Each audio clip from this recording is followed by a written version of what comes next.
존경하는 국민 여러분, 700만 해외 동포 여러분, 저는 오늘 대한민국의 새누리당 박근혜 후보 50대, 민주통합당 문재인 후보 희망의 새 시대를 열겠다는 각오로 당선 예측 시스템이죠. 디시전 K가 네, 박근혜 후보가 당선이 유력하다고 51.7%에서 경제 부흥과 국민 행복, 지금 이 순간 당선이 확정됐다는 소식이 들어오고 있습니다. 네 그렇습니다.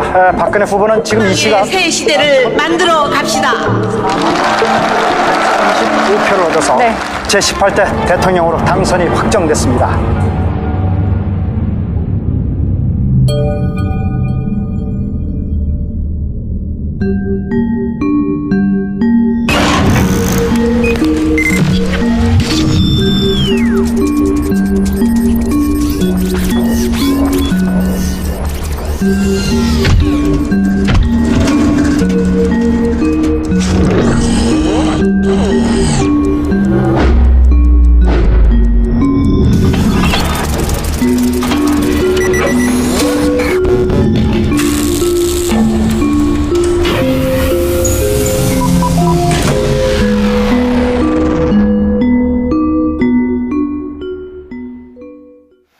네, 박한영 선생님 1일.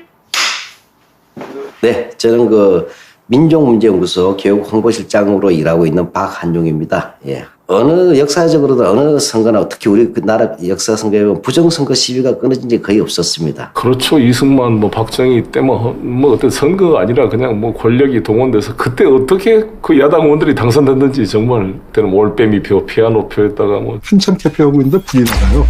정전이 됩니다. 정전이 되고 이제 그러면 후두둑 하고 하고 별 소동이 벌어지는데 불 들어와서 보면은 조봉암 쪽 투표 참관인만 머리 깨져서 이제 자빠져 있는 거고, 이승만 쪽 그 표를 미리 준비했다가 이 정전돼 있는 사이에다 투표함에다가 막 집어넣는 거예요. 이게 또 왜 환표라고 해서 표 바꿔치기, 홈표, 표 섞어치기. 앞에와 뒤에는 쉽게 말하면 이승만, 가운데는 야당, 또 피아노표. 민질러 버린 거예요. 야당 찍었으면 손호섭 개표할 때 하면 인주가 지워질 거 아니에요. 문제지면. 도장을 하나 옆에 더 찍어서 무효표로 만들어버리는 거죠. 피아노처럼. 한마디로 하면 그 예술공학적 수준. 창조적인 투표, 개표. 그래서 나온 말이 투표에서 이기고 개표에서 졌다 하는 말이 나왔죠. 그런데 그 중에서 특징이 항상 두 가지 단계가 있어요. 하나는 투표행위 이전에 일어나는 사전 불법 선거. 국정원 댓글 사건에 이어서 군 사이버 사령부의 댓글 의혹까지 불거지고 두 번째는 투개표와 그다음에 그의 개표 과정에서 일어나는 또 하나의 이제 투개표 부정 이런 것이 있습니다.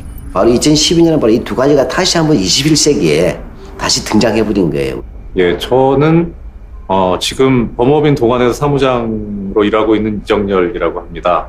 1997년부터 2013년까지 판사로 재직을 했었고요. 그 과정에서 전라북도 임실군 선거관리위원장으로 2002년 동시지방선거, 2002년 대통령 선거, 그다음에 2010년에 울산광역시 울주군 선거관리위원장으로 개표 업무에 종사한 이력이 있습니다.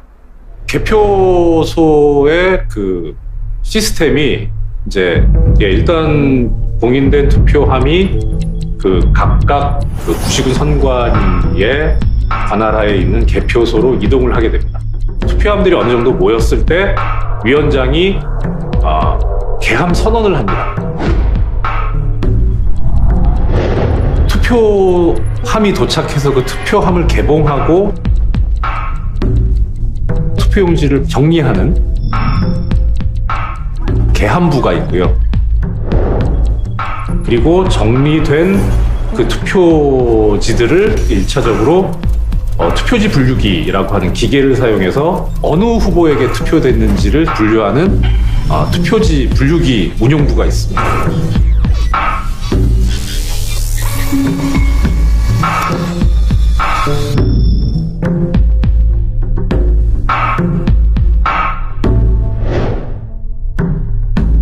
거기를 1차적으로 거쳐서 분류된 투표용지를 가지고 최종적으로 어느 후보에게 투표됐다라고 확인을 하는 심사집계가 있고요.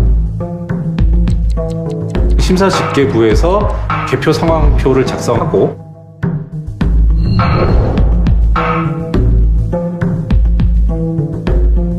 그 투표용지와 함께 선관위 위원석으로 갖다 줍니다. 그러면 일반 위원들이 먼저 순서대로 보고요. 그렇게 해서 이상이 없다고 확인하면 개표 상황표에 서명을 하거나 날인을 하고 마지막으로 위원장이 서명 날인을 합니다. 확인을 하고 그리고 나면은 개표 상황표에 있는 내용을 위원장이 공표를 하고요. 신부급 제1투표구 기호 1번 박근혜 842표.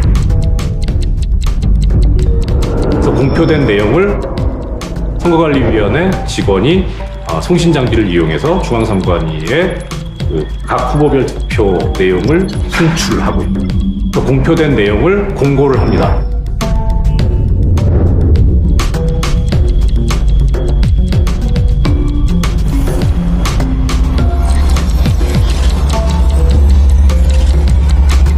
이렇게 해서 한 투표함의 개표 절차는 끝납니다. 그런데 매우 이상한 현상들을 발견했어요.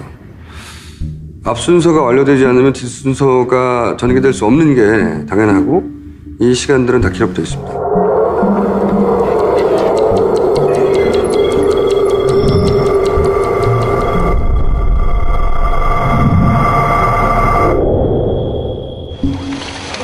공인된 투표함이 개표소에 도착해 투표지 분류기 기계로 들어가는 시간.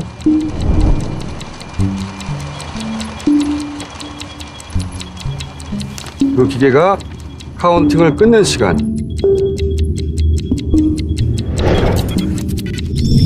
그리고 위원장이 범표를 완전히 끝내고 공표를 하는 시간.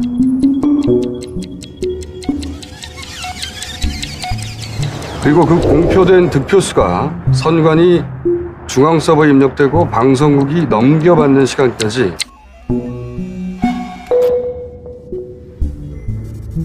매 시간이 공식적으로 이 기록된 시간들은 그 앞 순서와 뒷 순서가 뒤바뀔 수가 없습니다. 당연하죠. 박 후보 자택 주변에 모인 지지자들도 당선 확실 판정이 나오자 환호하며 기뻐했습니다. 위원장이 공표하지 않는데 방송국에서 이 수치가 나갈 일은 없죠.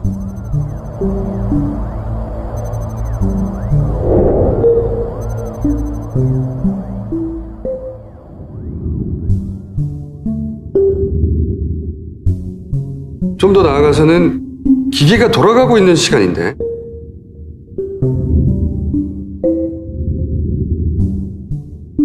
투표지 분류기가 분명히 작동하고 있는 시간인데 방송부터 됐다는 얘기죠?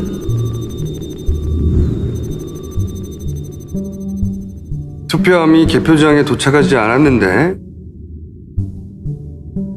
개표가 시작될 수 없는 것이고 개표가 완료되지 않았는데 공표할 수 없는 것이고 공표하지 않았는데 방송에 나갈 수 없는 거죠. 간단합니다. 가장 명백히 이상한 케이스는 투표지 분류기가 시작되는 시간과 끝나는 시간이 기록되게 돼 있는데 투표지 분류기가 시작되는 시간 이전에 방송이 됐어요. 개표가 시작되기도 전에 방송부터 됐다는 얘기죠? 기계가 돌아가고 있는 시간, 그러니까 투표 끝나지 않았다는 얘기죠. 근데 이미 방송이 된 사례들.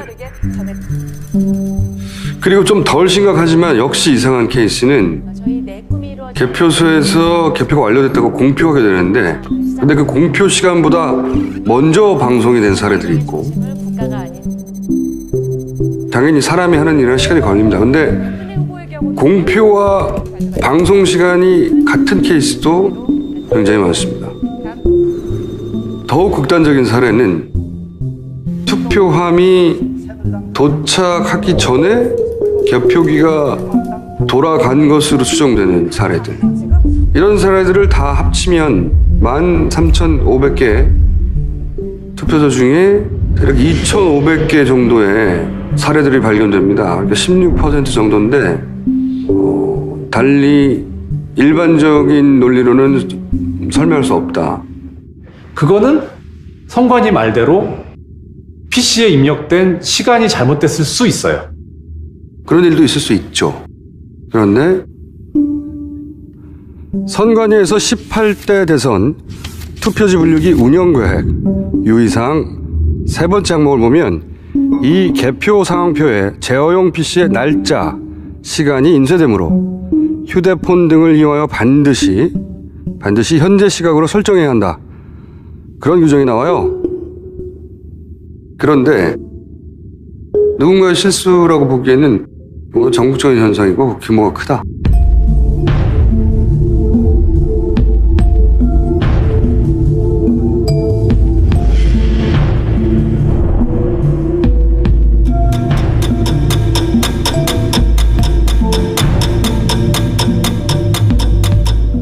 그리고 또 저희가 이 숫자들을 들여다보며 발견한 이상현상. 당시 박근혜 후보는 개표를 시작해서 개표가 완료될 때까지 단 한 번도 역전을 당하지 않았어요. 네, 지금 이 시각 이제 6시 35분이 막 지나고 있는데요. 네. 벌써 첫 개표 소식이 막 들어오고 있습니다. 네, 그렇습니다. 경북 안동. 네, 그리고 강원 횡성 쪽에서의 개표 소식이 나오는데요. 양 후보 간의 득표율 차이는 9.5%포인트입니다. 오후 8시 현재 득표율 주의 보셨습니다. 개표율은 7% 기록. 네, 지금 이 시각 막 새로 들어온 소식이 있습니다. 8시 43분인데요. KBS 당선 예측 시스템이죠. 디시전 K가 네, 박근혜 후보가 당선이 유력하다고 51. 조금 전이죠. 9시 2분에 KBS의 당선 예측 시스템 디시전 K가 박근혜 후보의 당선.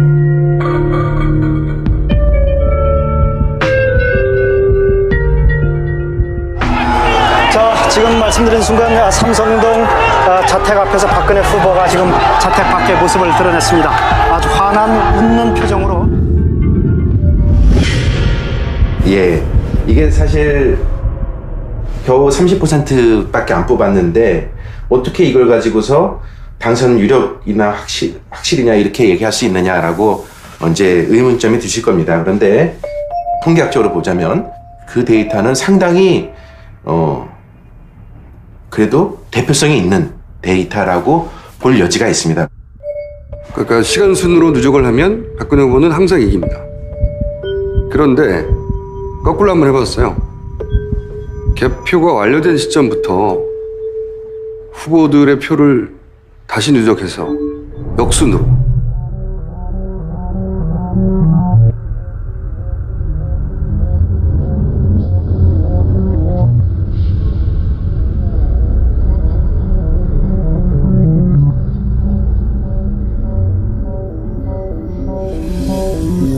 역누적을 하면 개표가 완료된 시간부터 표를 하나씩 더해가면 문재인 후보가 대략 후반부 4시간 정도는 이깁니다. 이게 무슨 의미냐면 문재인 후보에게 유리한 투표함이 나중에 열렸다는 거거든요. 막판에. 실제 그런 일이 있을 수도 있죠. 대략 6시간 정도는 박근혜 후보에게 유리한 투표함이 먼저 열렸던 것이고, 이제 시골이나 아니면은 인구가 적은 그런 지역의 투표함은 아무래도 빨리 집계가 되고, 그렇게 되면 이제 그런데 인구가 적은 지역이 박근혜 후보에게 더 많은 표를 준 그런 지역이라면 그런 현상이 일어날 수도 있다고 봅니다. 그래서 이제 따져보기 시작했어요. 이 현상이 특정 지역에서만 발생하느냐? 아니라는 걸 알려졌죠. 문재인 후보가 이긴 지역이든 결과적으로, 박근혜 후보가 결과적으로 이긴 지역이든,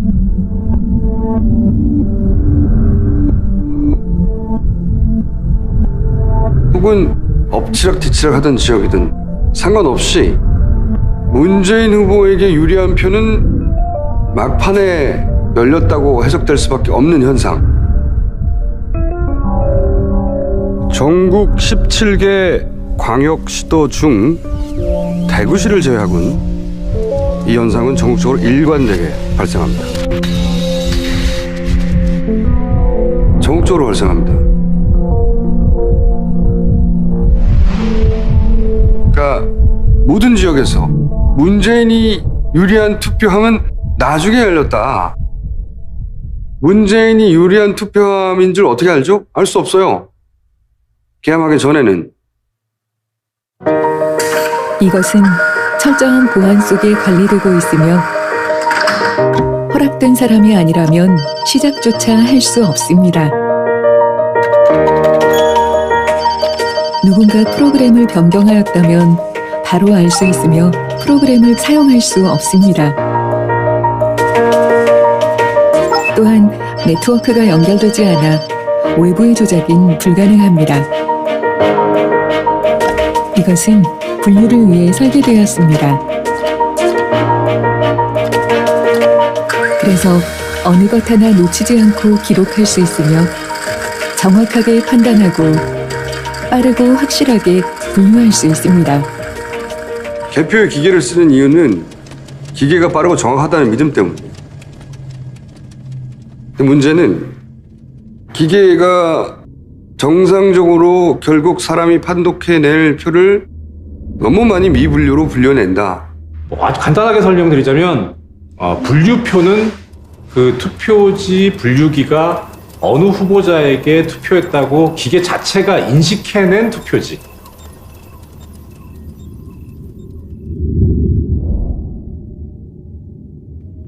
미분류 투표지는 기계가 인식하지 못한 투표지.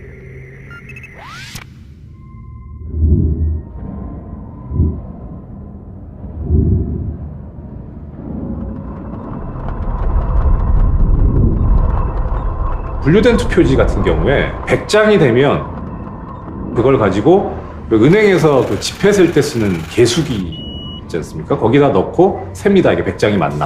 그 다음에 기계가 인식한 대로 그 후보자한테 투표가 된 것인지 육안으로 확인을 하고 이렇게 이제 계산을 하는 거죠.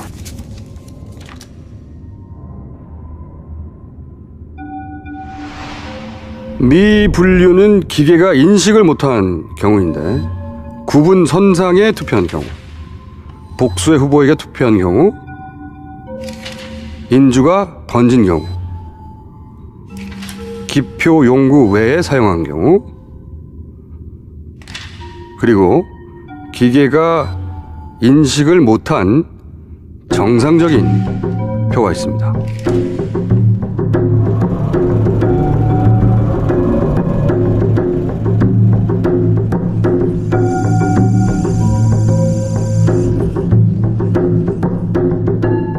지난 18대 대선에서 미분류표는 전국적으로 약 100만 표 정도 됐어요. 미분류의 비율이 대략 3.6% 정도 됩니다.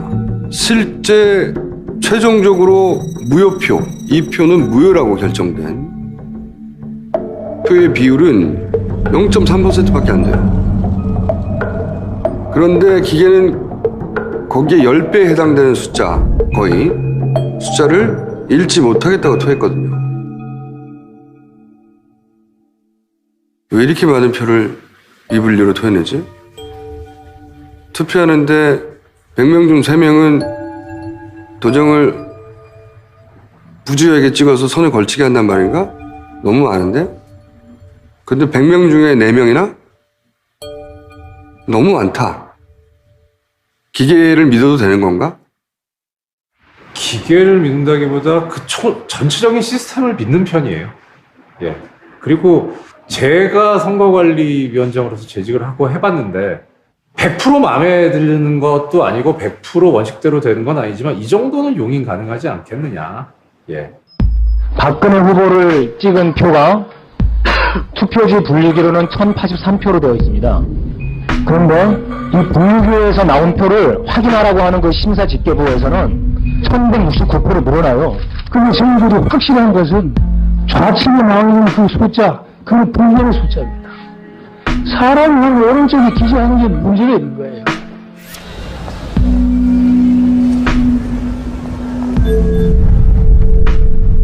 매 시간이 공식적으로 남게 돼 있어요. 이 기록된 시간들은 그 앞순서와 뒷순서가 뒤바뀔 수가 없습니다. 당연하죠. PC에 입력된 시간이 잘못됐을 수 있어요. 대략 6시간 정도는 박근혜 후보에게 유리한 투표함이 먼저 열렸던 것이고, 시골이나 아니면은 인구가 적은 그런 지역에 투표함은 아무래도 빨리 집계가 되고. 왜 이렇게 많은 표를 미분류로 토해내지? 너무 많은데? 기계를 믿어도 되는 건가? 이 정도는 용인 가능하지 않겠느냐. 예.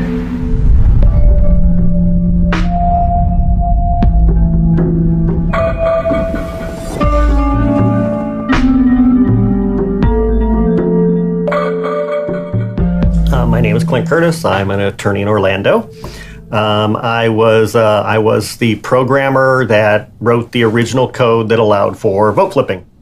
Mr. Curtis, are there programs that can be used to secretly fix elections? Yes. How do you know that to be the case? Because in October of 2000, I wrote a prototype for President Congressman Tom Feeney at the company I worked for in Oviedo, Florida, that did just that.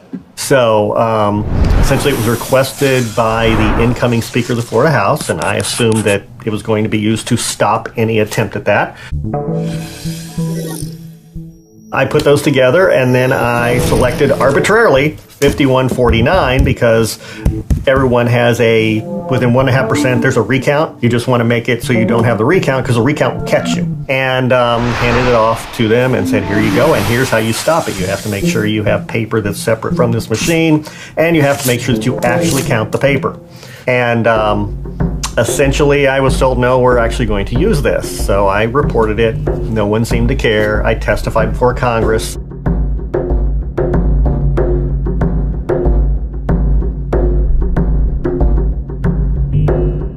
And would that program that you designed be something that elections officials could detect? They'd never see it. So, Lemmy, he was actually working on the case that was investigating it. He came one night and he says, I about have this broken open, just listen closely, you're gonna like what you hear. So, because, we weren't friendly, he was like an investigator and I was kind of telling him things that went on there. And then maybe a week away, he was found dead in a motel room in Valdosta, Georgia. And it was supposedly a suicide, but it's kind of weird that you would drive 150 miles into another state that doesn't require autopsies in order to kill yourself. So it is what it is, though. Initially a little bit, and that's why I wrote the book. I wrote the book in order so it's all out there. So once it's all out there, if I end up, hanging from a tree somewhere, then people are likely to read the book and something happens. So, so I wrote the book and then suddenly everything got a lot calmer. But the most important feature isn't me, isn't Lemmy. It's the fact that your vote is not being counted and you can't verify it. I mean, it may be being counted sometimes, but it doesn't have to be. It can be changed to whatever they want to change it to. And you will never have a way to verify it unless you get away from that whole, look, I've got the fancy computer system of the week type of thing. We don't engage in random sampling of the ballot. 75% of the electorate uses paper records to cast their votes. We don't look at those paper records at all. We rely solely on the election machines to tally the votes and to tell us the results. And in contrast, voting using the optical scan technology produces a paper record. That paper record, you can go back to it if there is a problem, whereas for DREs, for the electronic voting, usually there isn't a good way to check whether there is a problem, much less to recover from it. It's not so much that one is more reliable than the other, it's that the electronic-only machines don't produce any kind of evidence trail that can be checked. Now, some people argue for a full hand-counted paper ballot system, and Canada actually does that. Other communities do that. That is a possible explanation, that people who were polled were either shy about saying they voted for Trump, but it's equally possible that the election was interfered with, and intentionally interfered with possibly by hackers.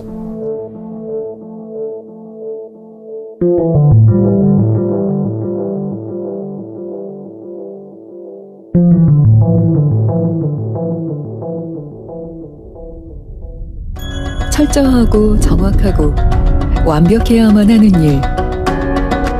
그래서 수백 수천만의 생각이 있는 그대로 담길 수 있도록 우리는 고민해야 했습니다. 먼저 분류를 해둔다면 큰 도움이 될 것입니다. Well, I'm not sure you should ever trust a machine. One technician there could swing a national election. So I am Douglas Jones. I am on the Faculty of Computer Science at the University of Iowa. My name is David Dill. I'm a professor of computer science at Stanford University. I've been involved in voting technology for 12 or 13 years. As a computer scientist, I knew that there was no way to make sure that the software and the hardware in the machines was bug-free and not tampered with. It was just an impossible thing to do. Most election machines are not connected to the internet at the time they are counting, but a skilled hacker could hack into the machine directly. This is not fiction. For example, the famous Stuxnet virus that was created apparently by a US-Israeli team. It invaded personal computers in Iran, and then later, when those computers were disconnected from the internet but connected to the centrifuges, it invaded the centrifuges and broke them. So this is a proven technology for attacking remote computer systems. 허락된 사람이 아니라면 시작조차 할 수 없습니다. I suspect that it is very similar to my hotel key. So I have a security card. It gets me into my hotel room. In the field of security, we even have a term for this. We call it security theater. What it does is it makes people feel good. So it's actually an extra opening as opposed to a closed door. 이 기록된 시간들은 그 앞 순서와 뒷 순서가 뒤바뀔 수가 없습니다. 당연하죠. Yes, we know that we can push things backward in time. It's very easy. I can do something now that will happen 10 minutes ago. This is in Harry Potter perhaps, but 나는 이 표를 카운팅하지 못하겠다고 따로 토해낸 미분류표. 기계가 너무 많은 표를 미분류로 토해낸다. 기계를 믿어도 되는 건가? With optical scan, if it's a very well-run election, the residual vote rate will typically be less than 1% for the top office on the ballot. But 3% seems like an exceptionally high residual vote rate. So have there been any official reports or investigations into what was wrong with the machines? 근데 저희들이 확실한 것은 제가 단언코 얘기할 수 있는 것은 이 기존을 속이지 않습니다. 사람은 믿기가 어렵습니다. Maybe I shouldn't be asking you questions. When you see with your own eyes that the machine can be manipulated, it's a terrible feeling of being violated.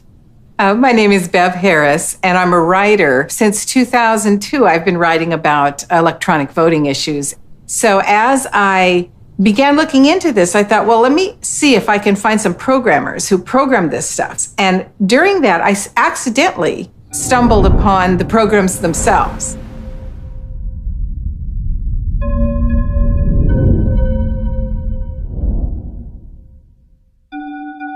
They had been putting them on a file sharing server so the programmers could share them with each other. And I found them. It didn't require a password. And I downloaded all the programs.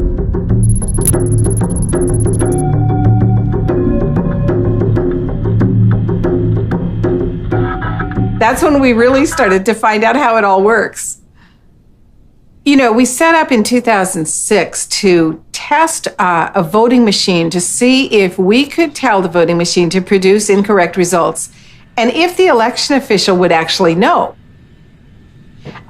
We conducted an experiment with a Finnish programmer by the name of Harri Hursti. I have only touched the memory card, not the other parts of the default election system which is going to be used today. Only the memory card. So what we had to do in our tests was actually learn how to alter the programming inside the machine as if we were insiders who had control of the machines themselves. This card will go into this slot.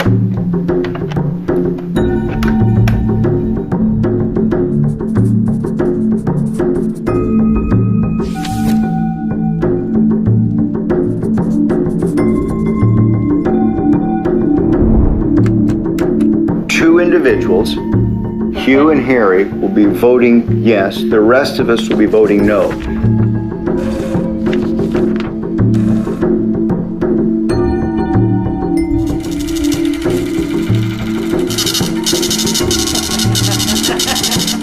Oh my.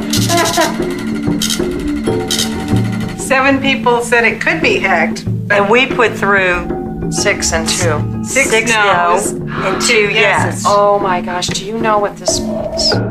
And he was able to alter the results completely in the election. And the election official was actually standing in the room as he did it. Susan, what does this mean for you? Makes me cry. I'm sorry, but it does. When you see with your own eyes that the machine can be manipulated, even though that's what I was doing for a living, I could not. It was terribly painful, just painful. Here in the United States, we often say, well, people are innocent until proven guilty, or you should trust them, you know. That's not actually the case with elections. Trust but verify. Be skeptical until proven correct.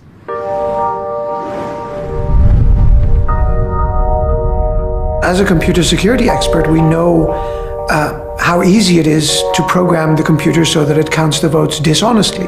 The problem is that you can't see the difference. Mein Name ist Konstanze Kurz. Ich bin Informatikerin. Ich bin Hacker. My name is Rob Gongrijp, and I'm a hacker and computer security researcher from the Netherlands. We became worried about electronic voting in the Netherlands. Und irgendwann hat ein Anbieter, ein holländischer Anbieter, nämlich NEDAP, so heißt die Firma, angefangen auch auf dem deutschen Markt elektronische Wahlcomputer anzubieten. Die nannten sich im Amtsdeutsch Wahlgeräte. But a machine is much more associated in people's minds with doing a single purpose. Like a washing machine cannot possibly do something else. Whereas a computer it's people understand that it can do anything. So we shifted the debate from being about voting machines to being about voting computers. Und wir haben dann gemeinsam mit den holländischen Hackern dieses Gerät wirklich intensiv untersucht und versucht, ob wir es manipulieren können. Sprich, ob wir die Software auf diesem Wahlcomputer so ändern können, dass wir Stimmen manipulieren können.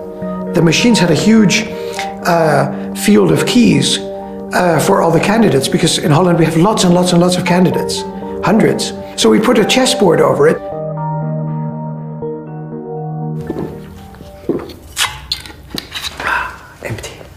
It wasn't a very good chess player, but we proved that it could play chess and showed that on TV. Dieser Film hat zum einen in Holland sehr viel Aufmerksamkeit erzeugt, aber dann in der Folge auch in Deutschland. Also wir haben hier auch eine richtige Kampagne angefangen. But the thing is, that still means you trust the people that put the software in there in the first place. Security is not what you need. What you need is transparency. You need verifiability. And those are different properties from what we think of as computer security. And we'll scan them, and we'll let you count maybe a small portion. We'll let you count overcounts or undercounts, but the rest you don't get to see. In this particular case, what stands out for me is an error rate of 3.3% seems like a very high error rate. That needs some kind of an explanation. when people look at the ballots that have valid votes on them but were rejected by the machine, it's very likely that they'll see some pattern. If you don't know how many people showed up to vote, you can put in a percentage and say, no matter how many people show up to vote, I want the percent distribution to result as this.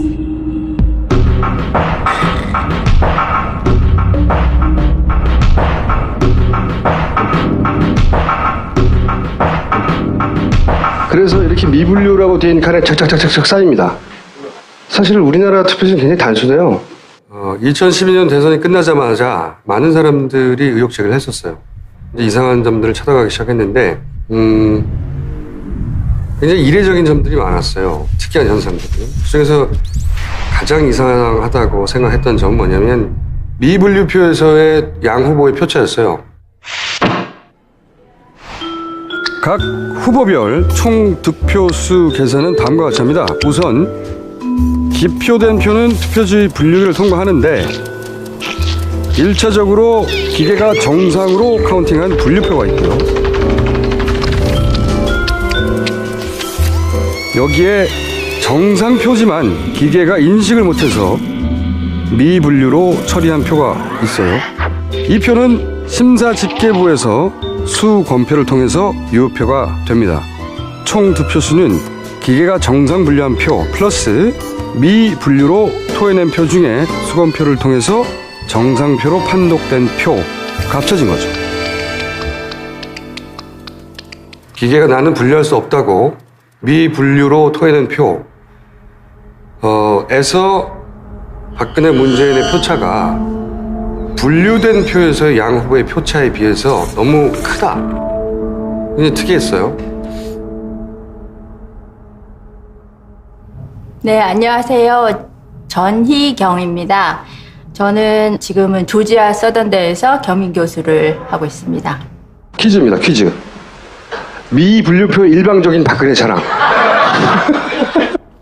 파파이스가 대선에 대한 퀴즈를 내주고 그러셨잖아요. 예를 들면 인천 남구에 같은 경우에 분류표에서 약 10% 포인트 차이가 났거든요. 근데 미분류표에서는 30% 포인트 차이가 난 거예요. 그러니까 3배 정도 미분류표에서 후보 1표한테 많이 나온 거죠. 그리고 경기 구리시 같은 경우에는 분류표에서 후보 1과 후보 2가 박빙이었어요. 0.1% 포인트 차이밖에 안 나왔거든요. 근데 미분류표를 보니까 18.1% 포인트 차이인 거예요. 그러니까 이건 너무 이상하다. 데이터가 이러면 안 되는데 저 혼자는 좀 힘에 붙였어요. 왜냐하면 데이터가 너무 크니까 이거를 어디서부터 시작해야 될지 잘 모르겠고 그러는 와중에 오타와에 있는 세사모 거기서 어떤 리서치를 잘 하시는 분이 이분이 저는 통계 전문가입니다 이러시는 거예요. 근데 이 훈련된 통계학자는 사실은 똑같은 숫자를 가지고 다른 접근을 한 겁니다. 어떤 의미에서는 콜럼버스 달걀처럼 알고 보면 간단한 거였어요.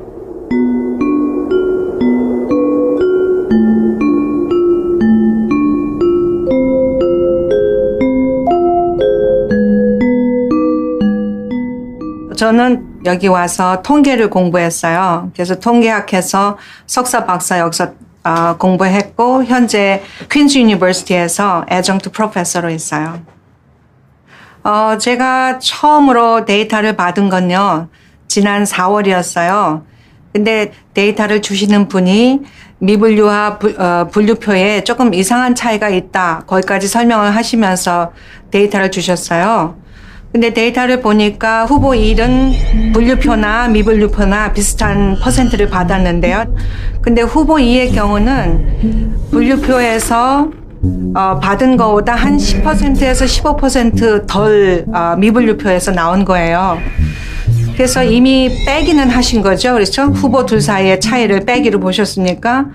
그래서 저는 다르게 한번 봤어요. 나누기로 봤어요. 그 말은 무슨 말이냐면은 비율을 본 거예요. 그 숫자들을 더하고 빼고 난리가 났다는 거죠. 거기서 규칙성을 발견하고 싶었어요. 어려웠고. 발견했던 거라고는 빼기를 했더니 미분류표에서 박근혜 후보가 많이 투표했네? 현 박사님이 하시는 것은 상대 비율을 구해서 전국적으로 일관된 규칙이 나오는지를 눈여겨본 거죠. 그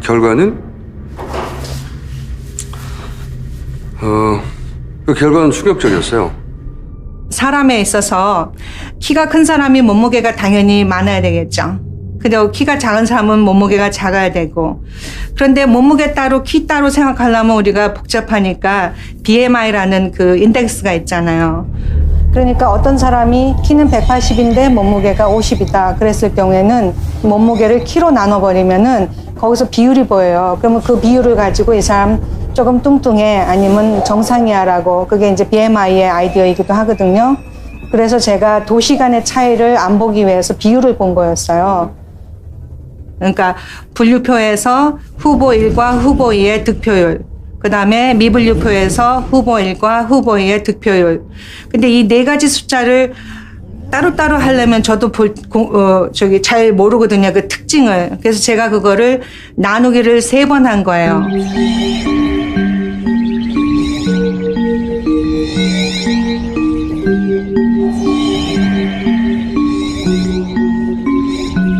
제가 그거를 이제 이름을 붙이기를 relative ratio라고 해서 K라고 했거든요.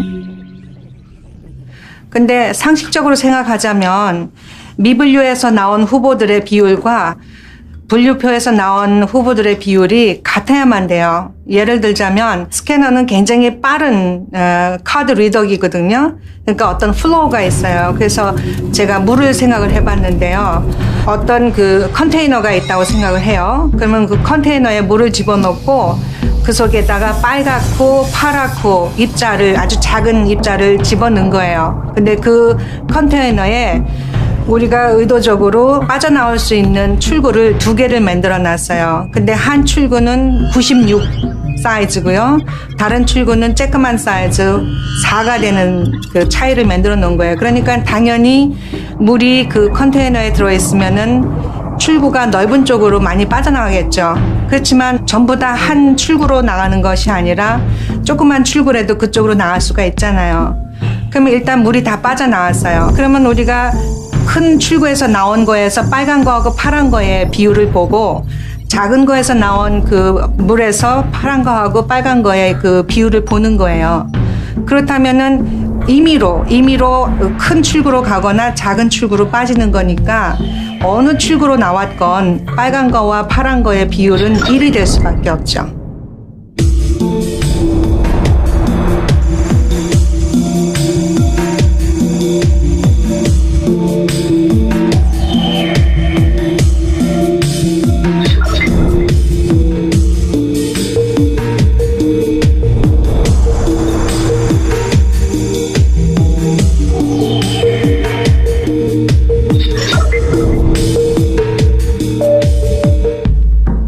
K는 아까 우리가 비만도를 조사할 때 BMI 썼죠? BMI가 30 이상이면 비만이다 라고 분류하는 컷오프에 해당되는 거예요. 1에 정확히 1은 될 수가 없겠지만 1에 가까우면 그러면 그거는 정상이고 1에 가깝지 않으면 비정상이다. 통계적인 그런 판단이죠. 그런데 그 비율을 전체적으로, 그러니까 251개의 그 개표구가 있었죠.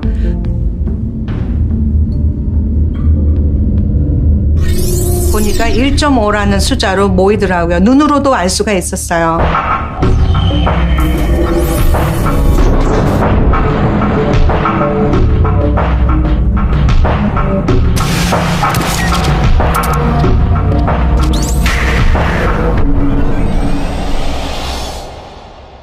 전유를 했죠. 와, 그게 회귀 분석이거든요. 그러니까 비율이 하나가 나온 거예요. 그래서 전국적으로 비교할 단 하나의 숫자가 탄생한 거죠. 만약에 5대5 양쪽이 다 팽팽한 지역, 5대5가 결과가 나온 지역이 있다. 미분류표를 들여다보면 박근혜 후보가 6대4가 되어 있는 겁니다. 1.5가 더 나와서.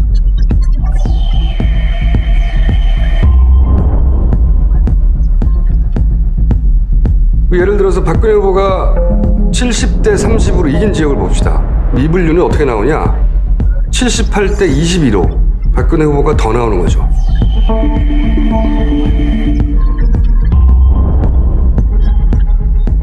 예를 들어서 문재인 후보가 6대4로 이겼어요. 어떤 지역에서. 그러면 미분류도 6대4가 나와야 되는데 1.5의 비율 5대5가 되는 거예요.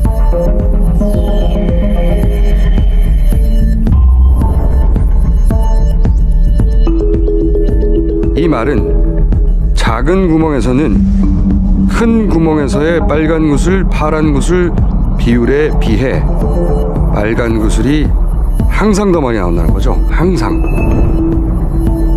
그러니까 이 말은 실제 나와야 될 표보다 문재인 후보는 줄어들고 박근혜 후보는 늘어나는데 그 비율이 전국적으로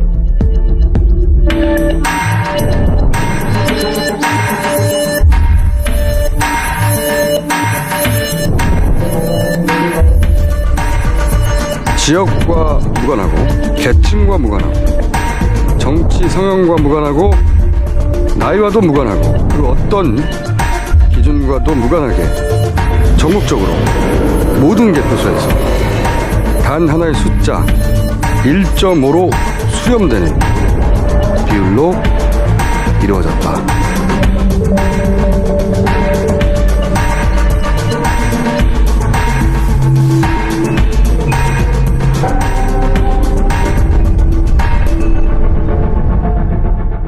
아, 참 그렇게요. 그게 뭐 확률로 치면 이런 사건이 우연히 일어났을 확률이 번개 2번 연속해서 맞는 그런 확률이라고 얘기할 수 있습니다. 굉장히 일어나기 힘든 사건이라고 얘기할 수 있습니다. A ratio other than 1 suggests that it is not random. But what does it mean for it not to be random? The evidence is very strong that the equipment and software are failing to correctly interpret ballots for different candidates at different rates. 현 박사님의 비율을 빌려 설명하자면 작은 구멍에서는 빨간 구슬이 더 많이 나왔다는 거예요. 근데 한 컨테이너에서만 그렇게 나온 게 아니라 전국에 있는 251개의 컨테이너에서 똑같은 비율로 빨간 구슬이 작은 구멍에서만 더 많이 나왔다는 겁니다.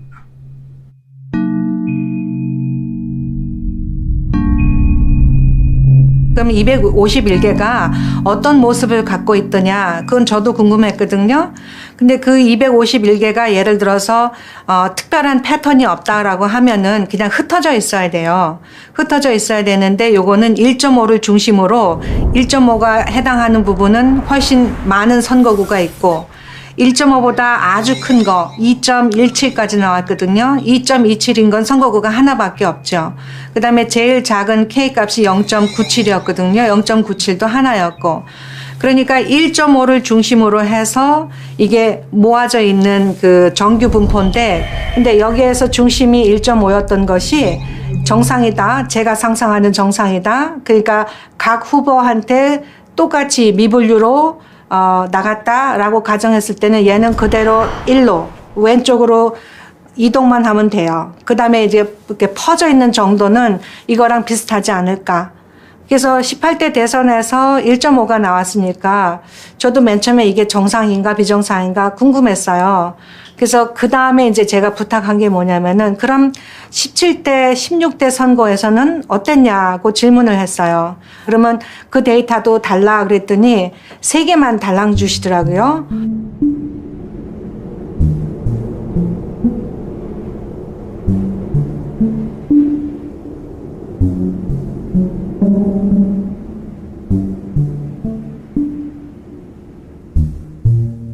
그래서 이 3개에 해당하는 18대 대선을 제가 비교를 해봤어요.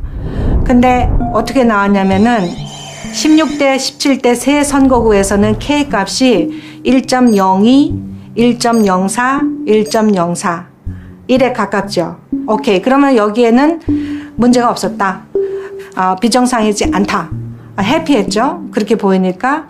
그러면 요거하고 매치가 되는 18대 그 3개 선거구를 봤는데 여기서는 1.35, 그 다음에 1.44, 또 1.34. 그러니까 여기는 훨씬 크게 나온 거예요. 그러니까 같은 선거구면은 여기에서 1이 나왔다면은 18대 대선에서도 1이 나오는 것이 합리적이다. 그렇게 저는 보거든요.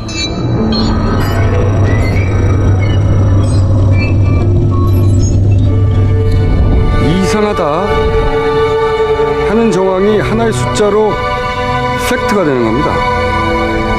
이상한 정황이 있는 게 아니라 증거가 나온 거예요. 사람이 개입하지 않는 한 1.5라는 숫자는 나올 수가 없어요.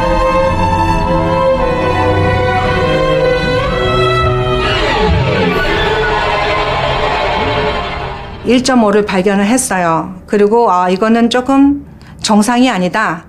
그럼 어떤 경우에 이런 1.5가 나올까? 어떤 경우에 이런 비정상인 결과가 나올까?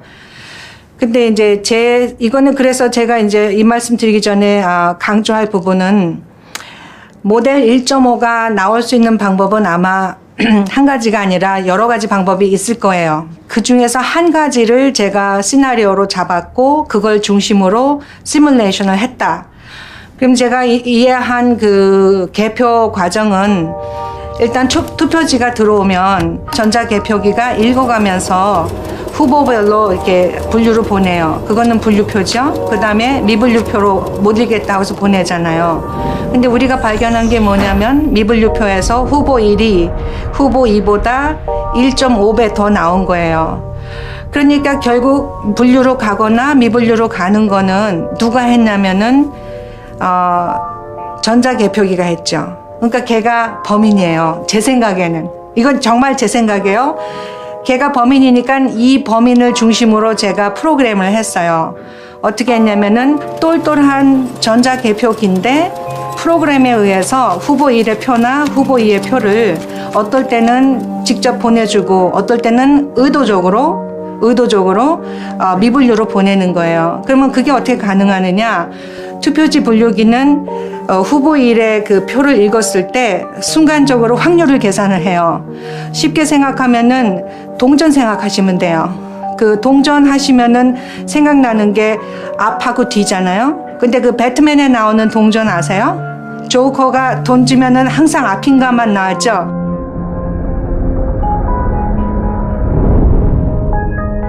그 개념을 생각하면 돼요.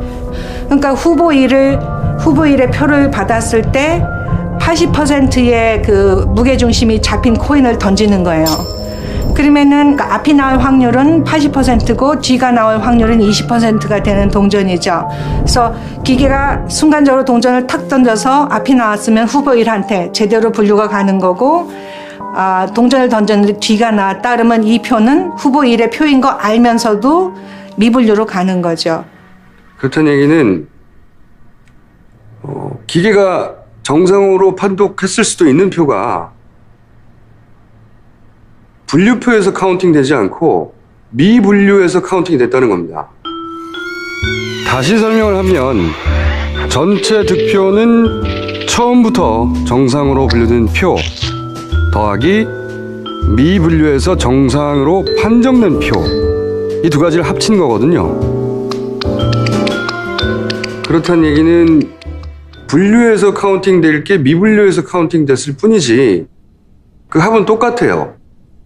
이렇게 어렵게 이런 세팅을 할 이유가 없죠. 그 굉장히 좋은 질문이에요. 그 질문 안 나왔으면 어떡할까? 당연하죠. 어차피 갔다가 올 건데 그걸 뭘 걱정하느냐요. 그러니까 1.5배가 되게 만들려면은 분류표에서는 1대1이 나와야 되잖아요. 근데 1대1이 나오려고 했는데 후보 1 거는 벌써 1.5배가 이쪽으로 빠져나갔죠. 후보 2 거는 1만큼만 빠져나왔죠. 이거 빠져나간 거를 메꿔야 돼요. 그래서 그 메꾸는 부분을 제 시나리오에서는 무효표를 가지고 메꿨어요. 그 표들을 후보 1한테 넣어주고 후보 2한테 넣어줬어요. 빠져간 만큼. 그러니까 거기에 몰래 들어간 표들은 그냥 그 사람 표로 인정이 되는 거예요. 그런데 그 몰래 무효표가 들어간 숫자를 비교하면 이게 바로 1.5대 1이거든요. 후보 1한테는 1.5가 들어갔고 후보 2한테는 1밖에 안 들어갔잖아요.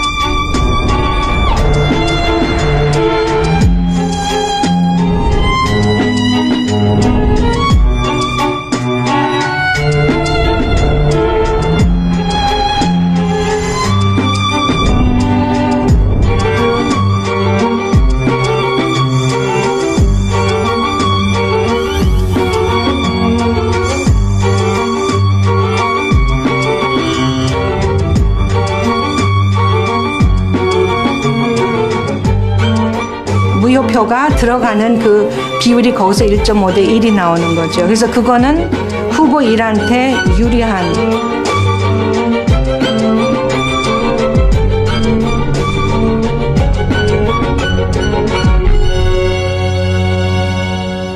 저희는 그 모델 1.5를 발견하고 나서 어떻게 이 1.5가 나타날 수 있을까라는 거를 시뮬레이션을 해봤어요. 코드를 만들어서, R 코드를 만들어서 실제로 분류기가 작동되는 방식처럼 그 가상 투표지를 읽고 조작된 상황에서 어떻게 보내진다라는 걸 확률로 주고서 보낸 다음에 그다음에 그 결과가 그 실제치와 얼마나 맞는지를 보았거든요. 그랬더니 그러니까 시뮬레이션을 한 예상치랑 실제치가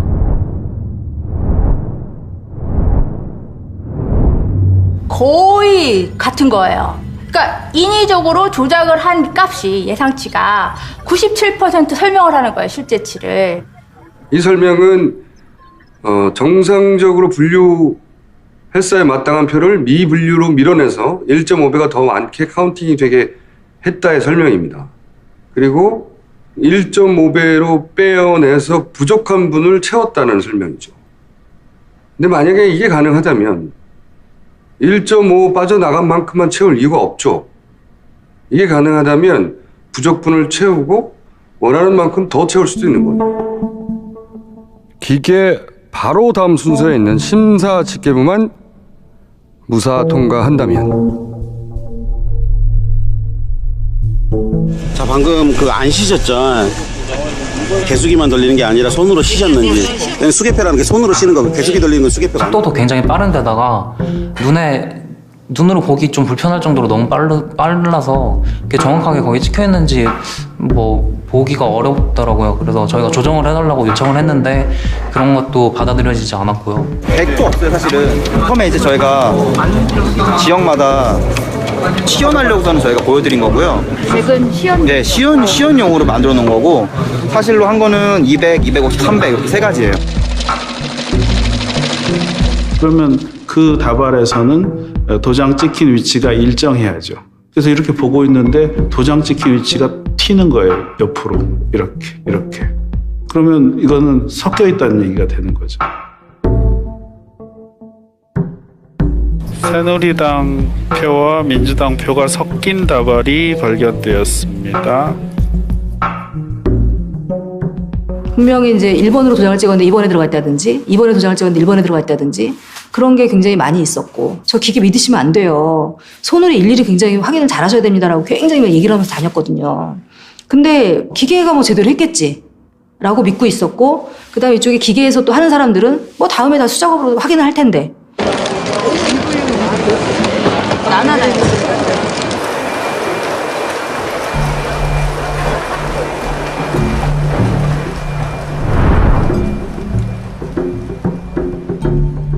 근데 만약에 홈표를 맺는다 그러면은 후보 2의 표를 후보 1에다 넣어야 돼요. 그 경우는 가능해요. 불가능하지 않아요.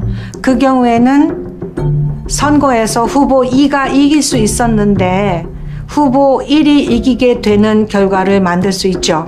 그러니까 시나리오는 그 결과를, 그 충격을 최소화하는 시나리오를 만들었는데 홈표가 가능하고 홈표가 있었다면 그거는 누가 당선자이냐까지 미칠 수 있는 결과가 나올 수 있다.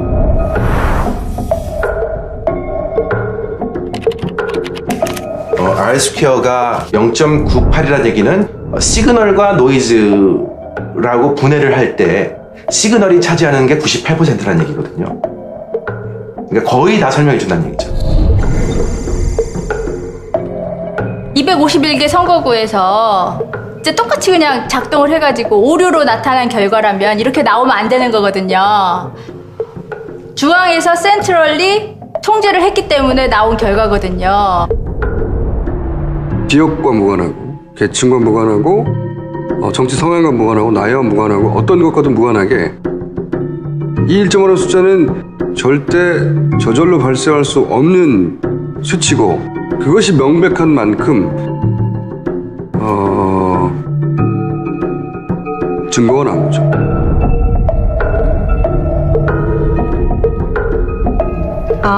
저는 통계적인 언어를 쓸게요. 통계에서는 이거는 디자인이고 플랜이에요.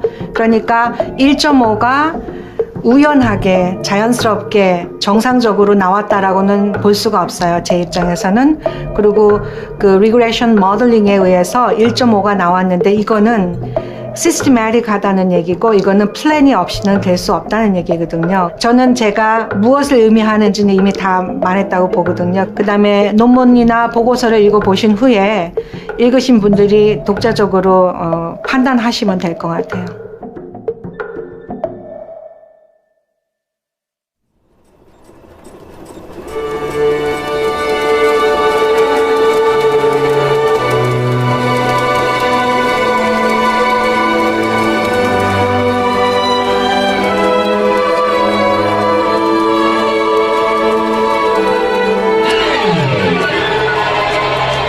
여러 가지로 이제 뭐 접근을 했는데 그 중에서 저희가 가장 빠르게 이제 성공한 방법은 지금 프로그램의 일부 부분을 이제 리버스 엔지니어링을 통해서 분석을 하고요. 그리고 그 부분을 이제 조작을 했어요. 정상적인 프로그램의 그 조작되어 있는 부분을 덮어 씀으로써 정상적인 프로그램이 이제 원래와는 다른 결과를 도출하도록 이제 조작을 한 뭐 그런 원리예요. 미분류라고 하는 표와 그 다음에 분류된 표 사이에 어떤 관계되는 일정한 방정식이 있다 라고 하는 것들을 적용을 하게 되고 특정한 후보를 그 개표 결과에서 승리하게 한다. 현재 프로그램 난이도로 봤을 때 저 프로그램은 일단 일주일에서 2주일 정도면 충분히 해킹이 가능하다고 생각이 듭니다.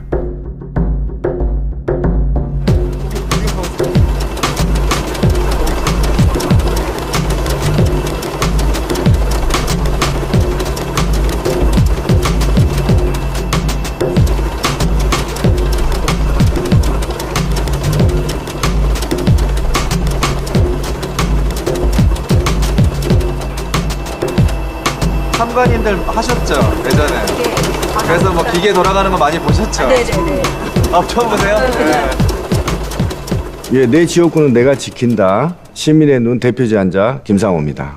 저는 한 아이의 엄마고요. 평범하게 일하면서 새 아이의 엄마이고요. 평범한 시민입니다. 저는 그 공무원 출신이에요. 네, 공무원 출신인데 진짜 더 철두철미하게 지켜야 되겠다. 아유, 어서 오세요. 근데 이제 이걸 갖고 저희가 해킹된 프로그램을 돌렸을 때 이제 어떤 결과가 나올지를 보여드리려고 합니다.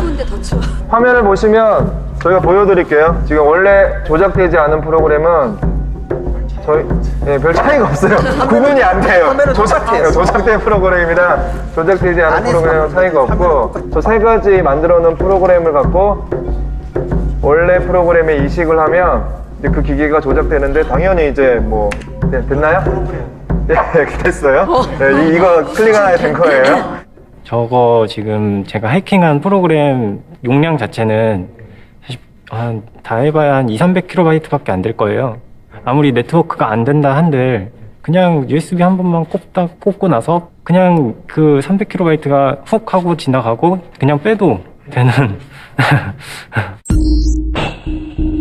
기본적으로 저희가 준비한 표는 10,000표 중에 박근혜 4,950표, 문재인 4,950표, 무효표가 50표고 나머지 이제 기타 표들이 50장 정도로 해서 지금 실험할 로 데이터는 박근혜와 문재인이 거의 1대1이라고 보시면 되는 거죠. 모르겠다. 시작하겠습니다. 이건 지금 전혀 모르겠다. 아니 이렇게 가까이 봐도 알 수가 없다는 거. 예, 맞아. 일단 이 기계에는 문제가 없어요. 자세히 보시면 이제 표가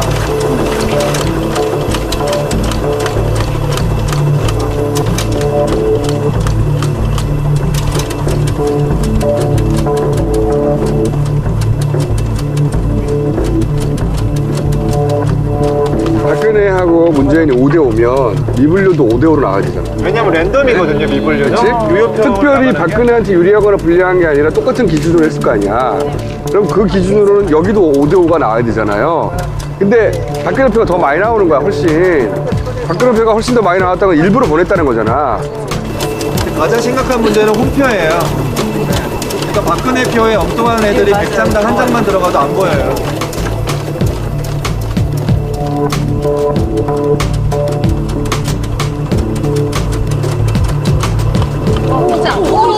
몇 장이나 들어가? 몇 장? 여기서 다섯 장. 여기 2분이 많이 들어갔어. 무조건 내려오면 10장 넘었어.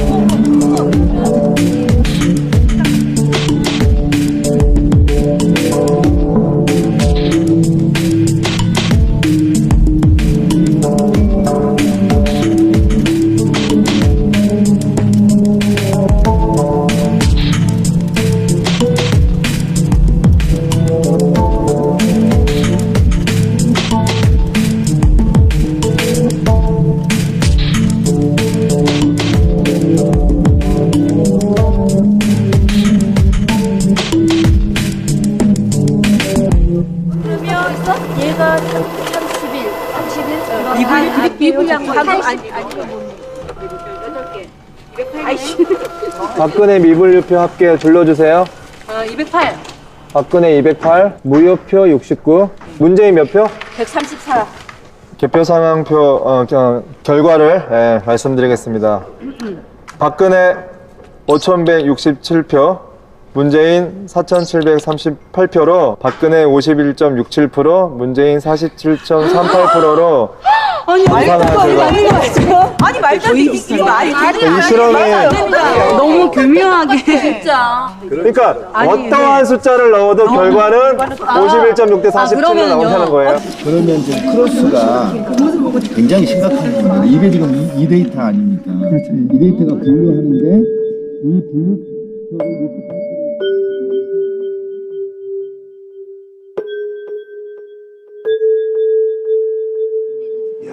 정말 심각해요. 대사리가 이거. 저 기계에 대한 문제가 끊임없이 지난 5년 동안 제기됐음에도 불구하고 아직도 사용되고 있고 이번 대선에서 사용할 거라는 거에 대해서 굉장히 충격적이어서 정말 저는 이게 너무 받아들이기가 상당히 어렵고요. 이런 기계를 사용한다는 그 자체가 부정선거다.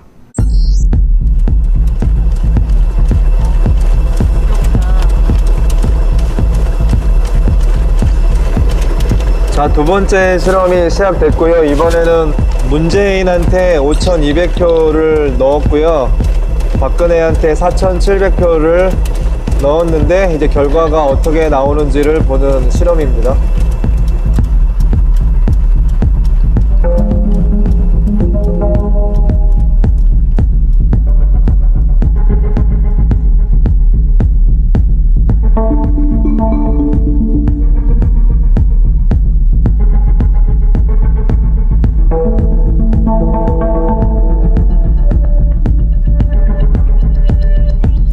어떤 제가 원하는 값을 그냥 넣고 제가 원하는 대로 만들 수 있습니다. 충분히 가능합니다. 두 번째 해킹 시뮬레이션 결과를 발표하겠습니다. 저희가 아까 박근혜한테는 4,700표를 넣었고요. 문재인한테는 5,200표를 넣어서 이제 해킹 프로그램으로 테스트한 결과 엄청난 결과가 나왔는데요. 박근혜한테 442표가 더 가서 5,142표가 나왔고 문재인 표가 사라지고 4,761표가 나왔습니다. 그래서 51.4 대 47.6으로 박근혜가 이기는 결과가 말도 안 나왔습니다. 돼요. 믿을 수가 없어요. 어떻게 그럴 수가 있어요? 왜 이래요? 아니 처음부터 다시 해주십시오. 예, 다시 해요. 아니 어떻게 이럴 수가 있어요? 아까 이거. 아니 근데 진짜 심각하다. 세상에 이게 뭐야? 700표 넘었잖아요. 와, 이게 어마어마한 일이 지금 벌어지고 있습니다. 지금 이 상황이.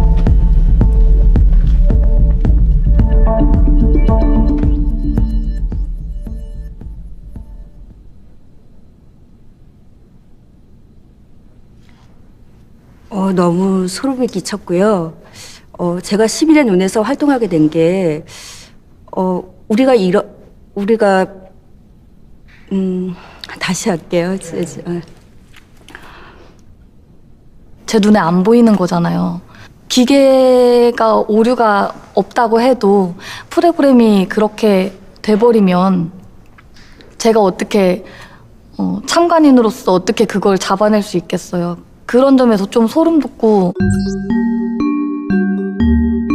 자, 문재인표 300표를 갖고 아까 우리가 첫 번째 했던 해킹 프로그램을 한번 돌려볼게요. 가슴이 막 떨려요. 이제까지 우리 앞에서 이런 걸 했다는 것 자체가 정말 이해할 수 없습니다. 우리가 꼭 바보 같고. 한번 해봅시다. 예.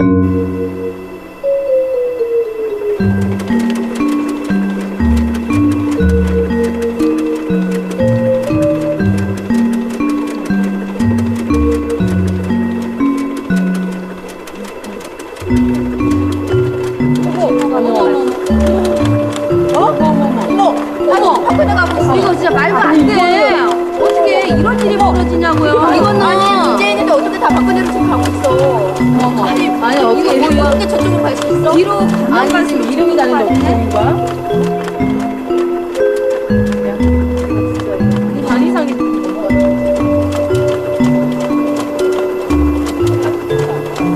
다 저리로 가. 100장 맞아요? 네, 자 미분류표 검수해 주세요. 몇 장이에요? 미분류표는 박근혜랑 문재인 다 문재인이고요. 어. 5장이에요. 자, 우리 간단한 퍼포먼스를 보여드릴게요. 이 해킹 프로그램이 얼마나 이제 자유자재로 바꿀 수 있는지를 보여드릴게요. 정인 씨, 문재인 100장 주세요.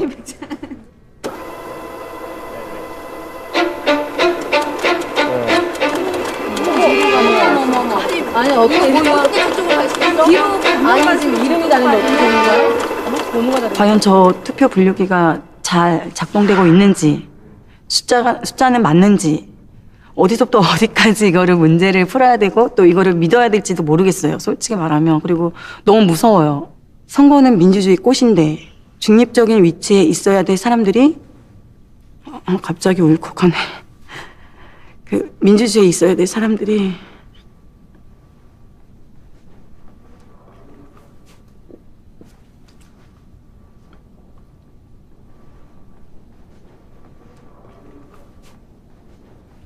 이거는 저희 주권을 갖다가 침해하는 그런 기계이잖아요. 근데 하물며 뭐 우리 집에 뭐 하나 사사로이 쓰는 그런 세탁기 같은 그런 전자제품도 아니고 저런 기계를 갖다가 쓴다라는 건 말이 안 돼요. 240개가 넘는 개표장에서 굉장히 어수선한 상태에서 저런 오류들을 잡아낼 수 있다는 건 거의 불가능하다고 본다면 저 기계는 당장 지금 부셔야 되고 당장 폐기해야 되고 사용 못하게 막아야 되는 것이 옳다.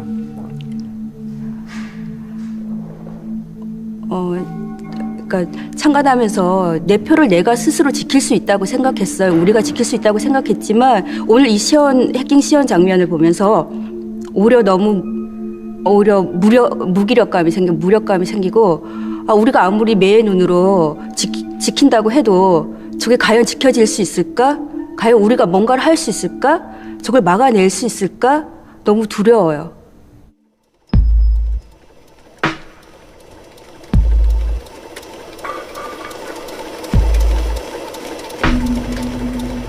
저는 허탈했어요. 이렇게 쉽게 확인될 것을. 지난 3, 4년간 이게 가능하다, 이럴 수 있다 끊임없이 문제 제기를 해왔는데 우선 이 기계를 손에 넣을 수가 없었고 선관위가 임대주지도 않고 그런데 기계를 확보하고 쓸지 이게 가능하지 않겠느냐고 프로그램을 하고 불과 2달 만에 이게 가능하다는 게 눈앞에서 입증되는 걸 보고 허탈했죠. 진작에 끝낼 수 있었던 이야기인데 진작에 문제 제기해서 고칠 수 있는 문제점이었는데 굉장히 허탈했어요. 이렇게 쉽게 된다는 것도 허탈했고 이제야 이걸 이런 식으로 확인해 볼 수 있었다는 것도 허탈했고 그게 그리고 너무 간단했다는 것도 허탈했고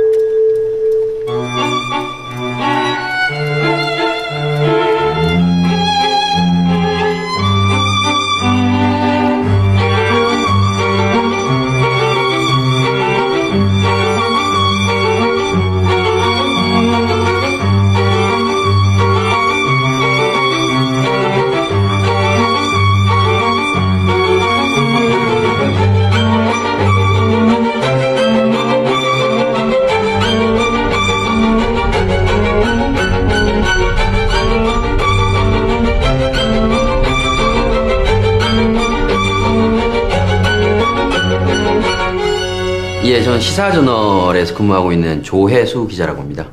예, 저 시사저널의 조유빈 기자라고 합니다. 2011년 12.6 그 서울시 보궐선거 디도스 사건에 관련해서 당시부터 최근에 그걸 보도한 바 있습니다.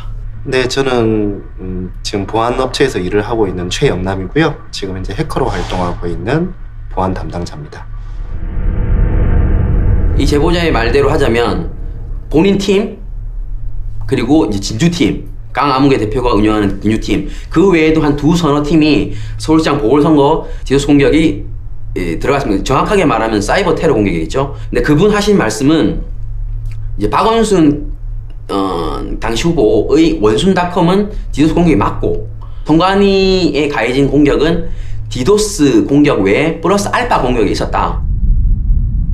그러니까 DB가 해킹된다는 것 자체가 디도스 공격과는 좀 다른 차원의 문제인데요.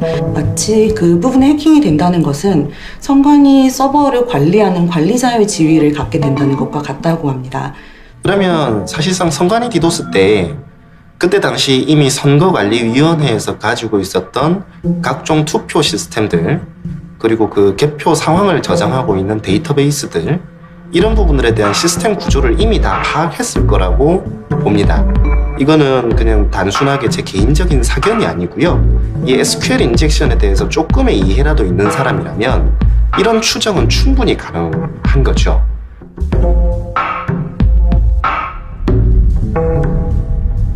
시간 역전 현상을 간단하게 말하자면 방송부터 되고 카운팅은 그 뒤에 되는 거죠.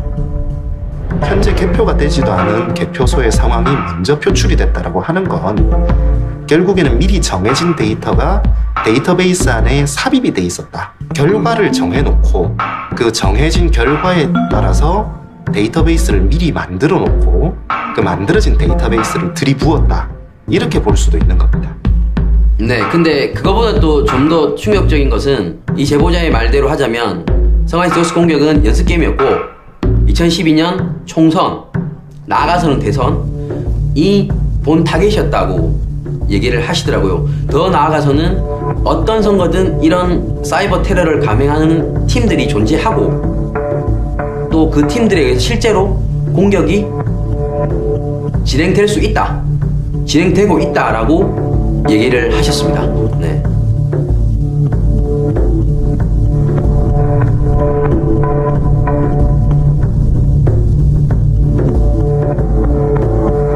모든 지역에서 문재인이 유리한 투표함은 나중에 열렸다. 이 기록된 시간들은 그 앞순서와 뒷순서가 뒤바뀔 수가 없습니다. 오늘 전국적인 현상이고 규모가 크다. 기계가 나는 분리할 수 없다고 토해낸 표에서 박근혜 문재인의 표차가 너무 크다. It is connected to a computer, and that computer, even if it is not now connected to the internet, so that later, when that computer is connected to the vote counting machine, that computer can then inject problems into the vote counting machine.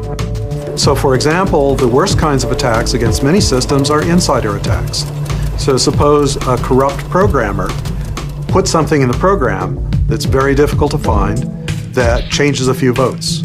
언제 이 수치가 방송에 나가는지를 최종적으로 통제하는 것은 중앙 서버예요. 중앙에서 데이터를 내리는 서버 한 대만 해킹을 하면 충분히 광범위한 해킹이 가능하다. 확실한 시그널이 잡힌 거라고 얘기할 수 있습니다. 그 시그널이라는 것은 결국은 랜덤이 아니라는 시그널이죠. 중앙에서 센트럴리 통제를 했기 때문에 같은 수치가 나온다라는 얘기는 중앙에서 컨트롤했다는 얘기예요.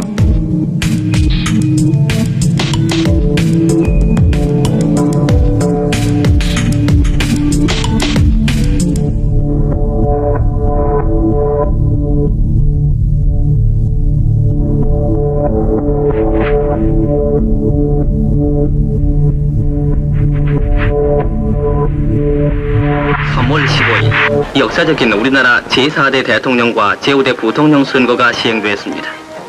이 대통령과 그 내분께서도 영시 강석 소위와 함께 이른 아침 자하동 제1투표소에서 투표를 하셨습니다.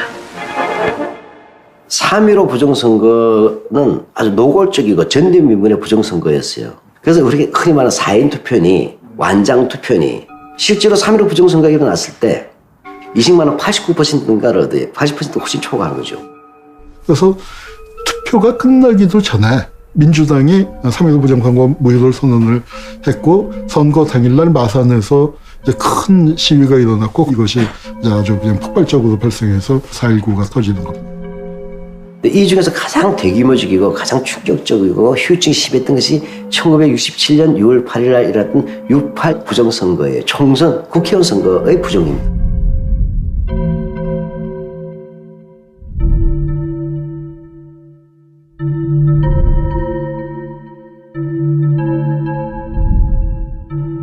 결과적으로 뭐냐, 박정희 대통령이 죽을 때까지 하고 싶었던 사람 아니에요. 3선 개헌을 염두에 두고 있었던 겁니다. 그때 부정선거에서 이제 가장 열심히 뛴 사람 중에 하나가 박정희 본인이에요. 2004년에 노무현 대통령이 탄핵당한 게 열린우리당 소속이니까 열린우리당이 총선에서 좀 잘 됐으면 좋겠는데 내가 대통령이니까 뭐 어떻게 그 도와줄 수는 없고 참 그렇다. 이제 그 정도 얘기를 했다가 그게 탄핵이 됐지 않았습니까? 근데 그때는 박정희가 어떻게 했냐면은 김대중을 낙선시키기 위해 목포에서 국무회의를 열었습니다. 국무위원들이 다 목포에 가서 거기서 엄청난 선심 공약을 했고요. 새 시대의 제5공화국을 이룩하려는 온 국민의 염원 속에 전두환 시절은요 의외로 부정선거가 적었다고 할 수 있습니다. 선거 제도 자체가 부정을 안 해도 제도가 부정이에요. 제도가. 그래서 이른바 통일주적 국민회의 그들이 그 당시에는 장충체육관에서 모여서 대통령을 뽑는 간접선거였어요. 72년부터 그 다음에 전두환 87년까지 15년 동안 대통령 뽑아본 적이 없으니까 이건 뭐 국민이 집 밖에 쫓겨난 거예요. 이젠 87년 6월 항쟁을 거치면서 우리가 민주주의의 소중함. 그다음에 6월 항쟁이라는 게 투표하자는 얘기 아닙니까? 대통령 투표, 선거 투표 한 번 좀 해보자. 87년 민주화 운동이 있었고 직선제를 얻어냈고 그래서 시민들이 이제는 이제 투표 감시, 공정선거만 하면 되리라 뭐 이런 생각을 가지고 다들 이렇게 희망을 갖고 일도 했었죠. 그때 어떤 생각을 했냐면 중앙선관위 직원들하고 협력이 아주 잘 됐어요. 심지어 거기 조금 고위직인 어떤 분은 저한테 이런 고백을 하셨어요. 우리가 독재 시절에는 여당의 선거 운동원이었다. 이런 고백을 하셨어요. 그런 고백을 했다는 얘기는 이제는 더 이상 그렇지 않다는 얘기겠죠. 그래서 저는 이제 속으로 생각하기를 이 미션은 이룬 것 같다. 시민사회에서 에너지 써서 이건 더 이상 하지 않아도 우리 선관위가 잘 할 것 같다. 국방부는 사이버 사령부 요원 4명이 트위터나 블로그에 정치 성향이 있는 글을 쓴 사실을 인정했습니다. 일각에서는 국가정보원과 군 사이버 사령부가 연계해 조직적으로 댓글 활동을 벌인 것 아니냐는 의혹까지 나오고 있습니다. 거꾸로 간 거죠. 무려 13년 전에 제가 이 미션은 했다 이렇게 이제 안심했던 거를 다시 하려니까 정말 이거야말로 자괴감 아니겠습니까?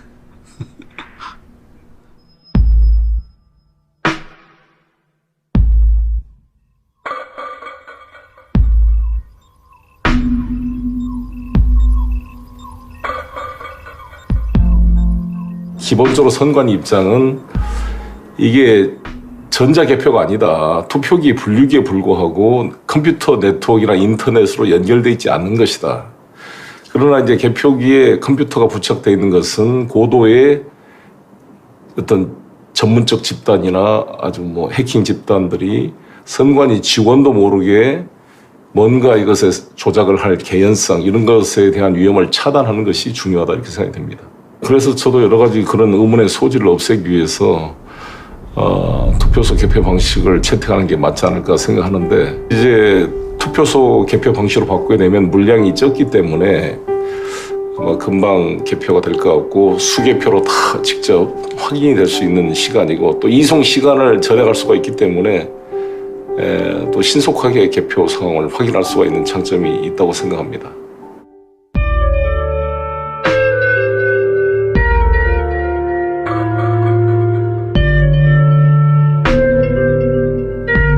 Mein Name ist Ulrich Wiesner. Ich bin ein gelernter Physiker. Ich arbeite für ein amerikanisches Softwareunternehmen. Wir machen Operations Research. Ich habe aus familiären Gründen auch immer viel mit Wahlen zu tun gehabt. Mein Vater hat mich, als ich Kind war, schon mit zu Wahlen genommen, ins Wahllokal genommen, sowohl zur eigentlichen Stimmabgabe als auch zur Auszählung. Die erste Wahl, bei der ich in einem Wahllokal war 1973. Da war ich 6, als Willy Brandt Bundeskanzler wurde. Als 6-Jähriger war ich vielleicht das erste Mal dann auch am Ende des Wahltages mit in einem Wahllokal und habe gesehen, wie Stimmen ausgezählt werden. Und das ist offenbar losgegangen in der Stadt Köln, die im Jahr 1999 das erste Mal mit Wahlcomputern experimentiert hat. Von den Wahlcomputern habe ich eine kleine Pressemitteilung geschrieben und ich habe dann sofort eine Einladung vom CCC bekommen zu deren jährlichen Kongress. Und da habe ich dann einen Vortrag gehalten über Wahlcomputer. Und über diesen Chaos Computer Club habe ich dann auch einige Leute kennengelernt, die sich mit dem Thema auch auseinandersetzen, mit denen Sie auch teilweise gesprochen haben, mit Rob Gongreib und mit Konstanze Kurz. Und mein Vater hat dasselbe getan in einem Wahllokal bei ihm in der Nähe. Und dann haben wir uns überlegt, wie man damit umgehen kann und haben dann zunächst eine Wahlprüfungsbeschwerde eingelegt. Und wir haben dann auch erwartungsgemäß im Sommer 2006 unsere Ablehnung erhalten. Und dagegen kann man Rechtsmittel einlegen. Und die zweite Instanz ist dann das Bundesverfassungsgericht. Und dann hat es relativ lange gedauert, also etwa nochmal 2 Jahre, bis dann das Urteil herauskam. Das Urteil kam im März 2009, also 3,5 Jahre nach der Wahl. Aber wir haben auch zu keinem Zeitpunkt bezweifelt, dass das Ergebnis stimmt, sondern es ging uns darum, sicherzustellen, dass die Wahl öffentlich nachvollziehbar ist und wie das Ergebnis zustande kommt. Voraussetzung für den Einsatz elektronischer Wahlgeräte ist aber die Wahrung des verfassungsrechtlichen Grundsatzes der Öffentlichkeit der Wahl.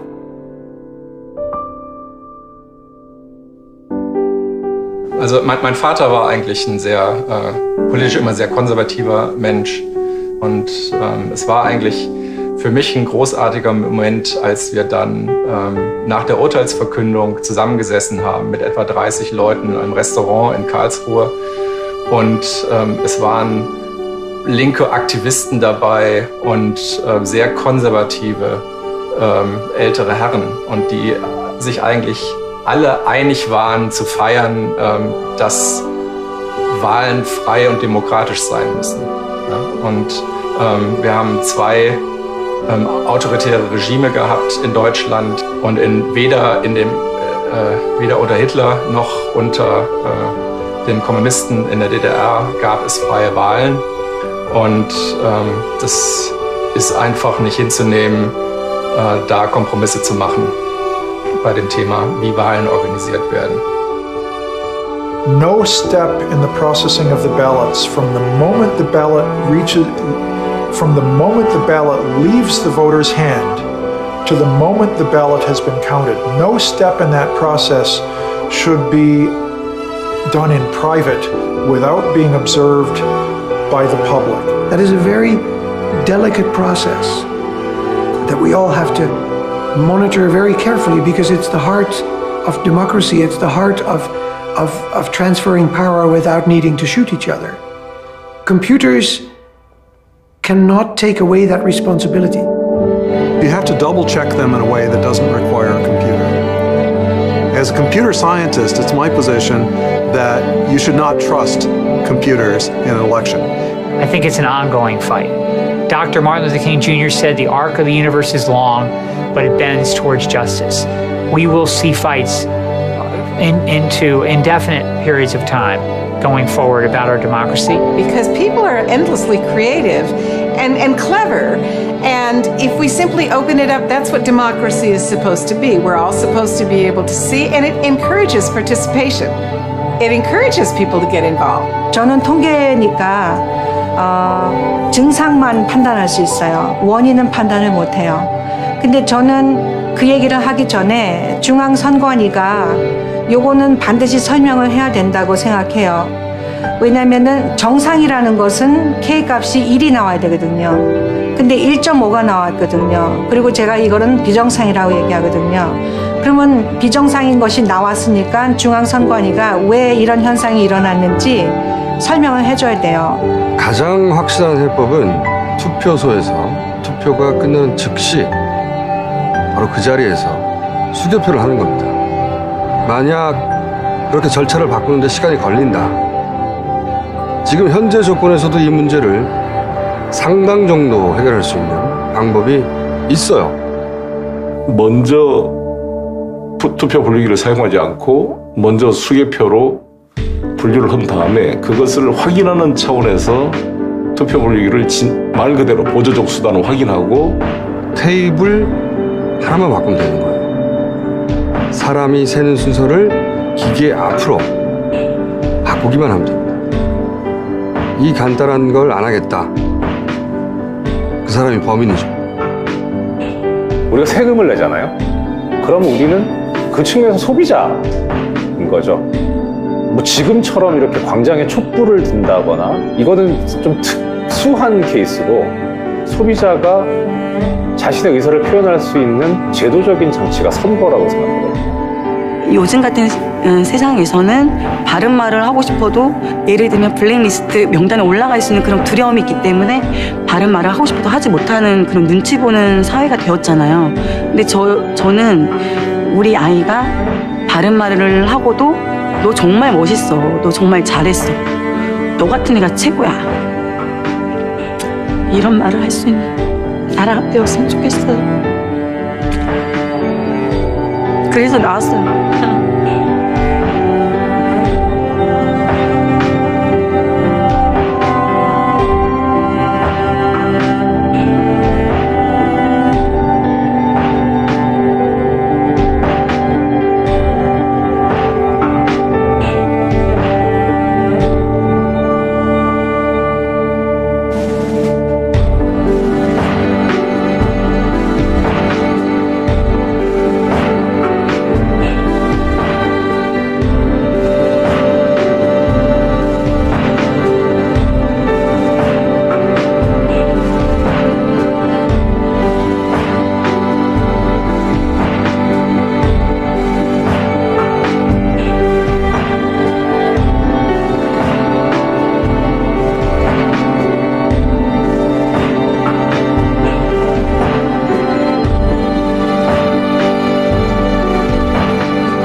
영누적을 하면 개표가 완료된 시간부터 표를 하나씩 더해가면 문재인 후보가 대략 후반부 4시간 정도는 이깁니다.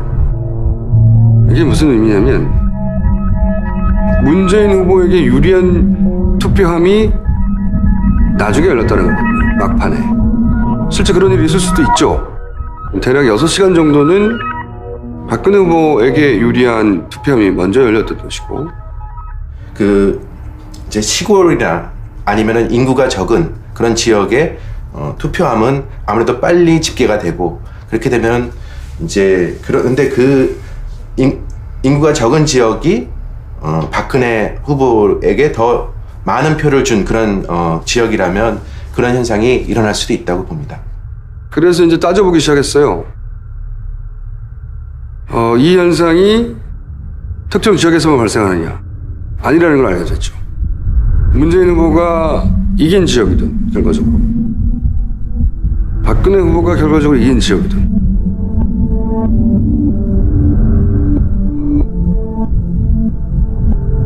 혹은 엎치락뒤치락 하던 지역이든 상관없이 문재인 후보에게 유리한 표는 막판에 열렸다고 해석될 수밖에 없는 현상.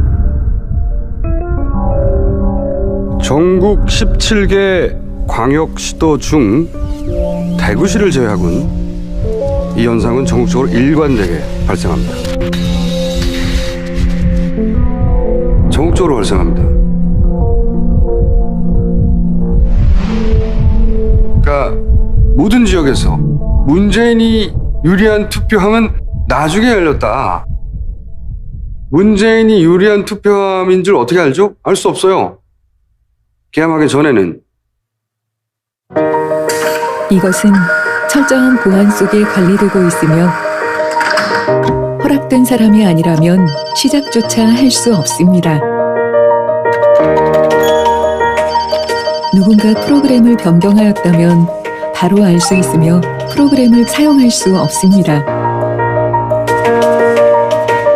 또한 네트워크가 연결되지 않아 외부의 조작은 불가능합니다. 이것은 분류를 위해 설계되었습니다. 그래서 어느 것 하나 놓치지 않고 기록할 수 있으며 정확하게 판단하고 빠르고 확실하게 분류할 수 있습니다. 개표의 기계를 쓰는 이유는 기계가 빠르고 정확하다는 믿음 때문이에요. 근데 문제는 기계가 정상적으로 결국 사람이 판독해낼 표를 너무 많이 미분류로 분류낸다. 아주 간단하게 설명드리자면 분류표는 그 투표지 분류기가 어느 후보자에게 투표했다고 기계 자체가 인식해낸 투표지.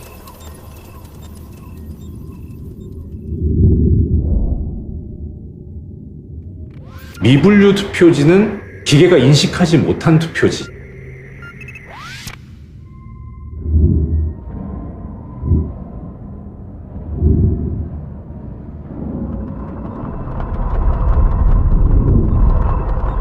분류된 투표지 같은 경우에 100장이 되면 그걸 가지고 기호 1번 박근혜 842표. 그래서 공표된 내용을 선거관리위원회 직원이 송신장비를 이용해서 중앙선관위에 각 후보별 투표 내용을 산출하고 그 공표된 내용을 공고를 합니다.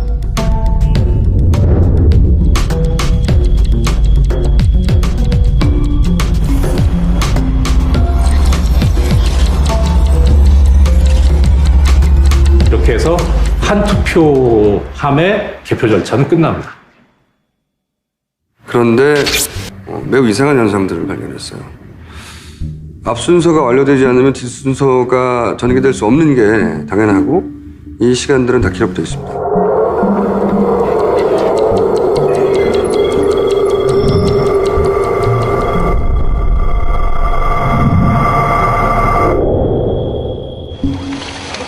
공인된 투표함이 개표소에 도착해 투표지 분류기 기계로 들어가는 시간.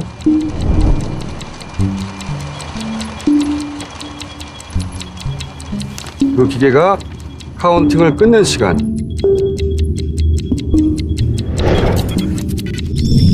그리고 위원장이 범표를 완전히 끝내고 공표를 하는 시간.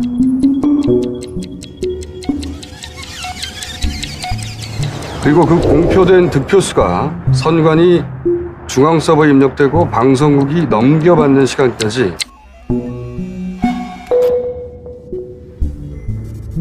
매 시간이 공식적으로 이 기록된 시간들은 그 앞 순서와 뒷 순서가 뒤바뀔 수가 없습니다. 당연하죠. 박 후보 자택 주변에 모인 지지자들도 당선 확실 판정이 나오자 환호하며 기뻐했습니다. 위원장이 공표하지 않는데 방송국에서 이 수치가 나갈 일은 없죠.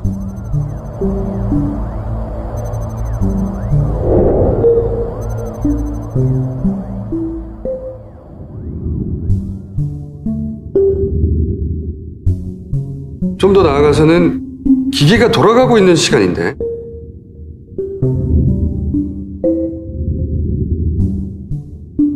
투표지 분류기가 분명히 작동하고 있는 시간인데 방송부터 됐다는 얘기죠?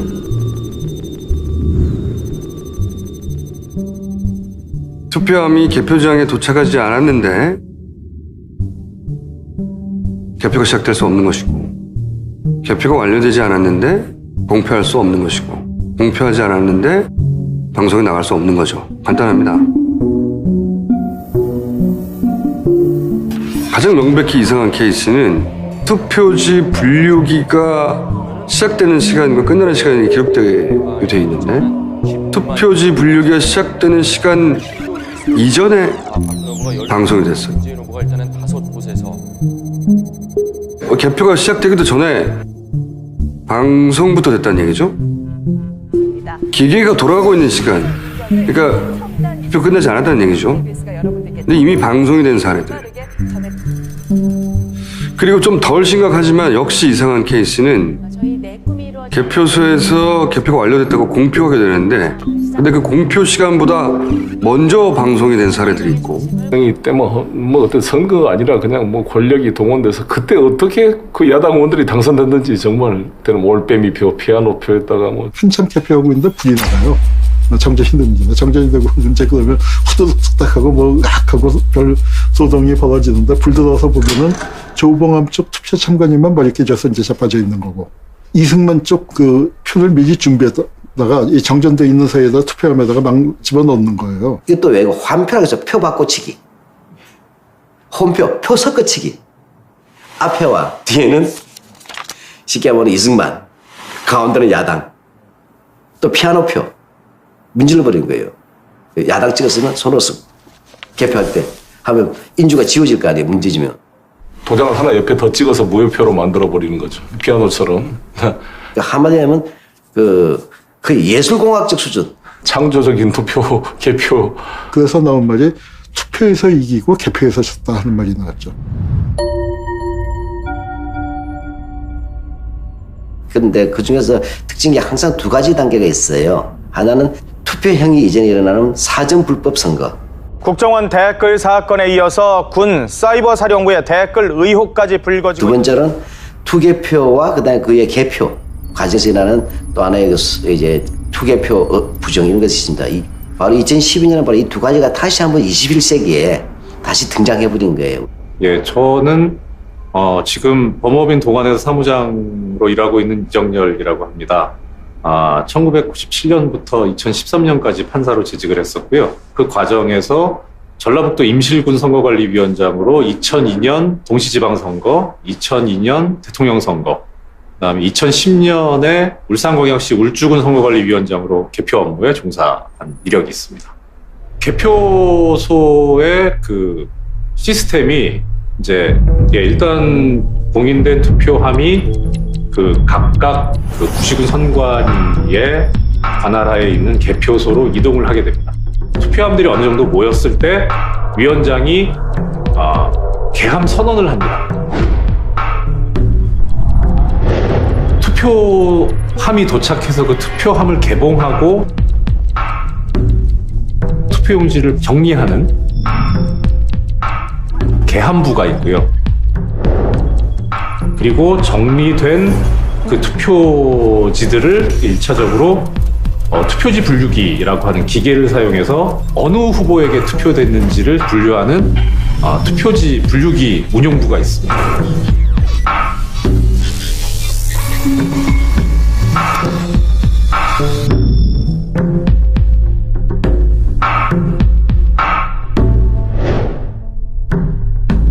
거기를 1차적으로 거쳐서 분류된 투표용지를 가지고 최종적으로 어느 후보에게 투표됐다라고 확인을 하는 심사집계부가 있고요. 심사집계부에서 개표 상황표를 작성하고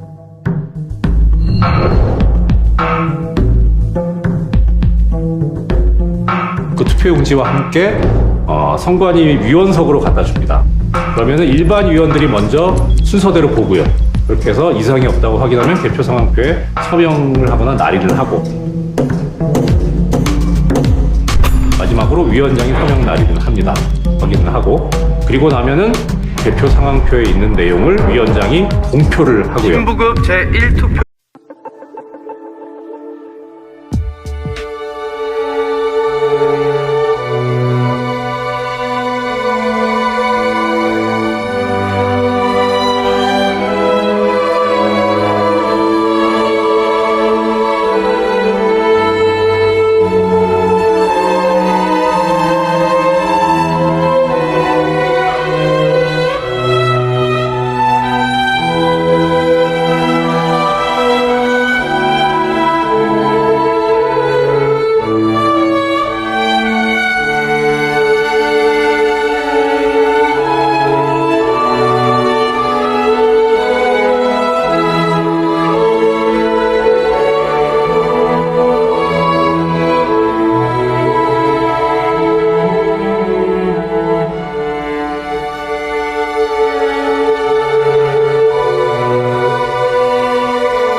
존경하는 국민 여러분, 700만 해외 동포 여러분, 저는 오늘 대한민국의 새누리당 박근혜 후보 50대, 민주통합당 문재인 후보 희망의 새 시대를 열겠다는 각오로 당선 예측 시스템이죠.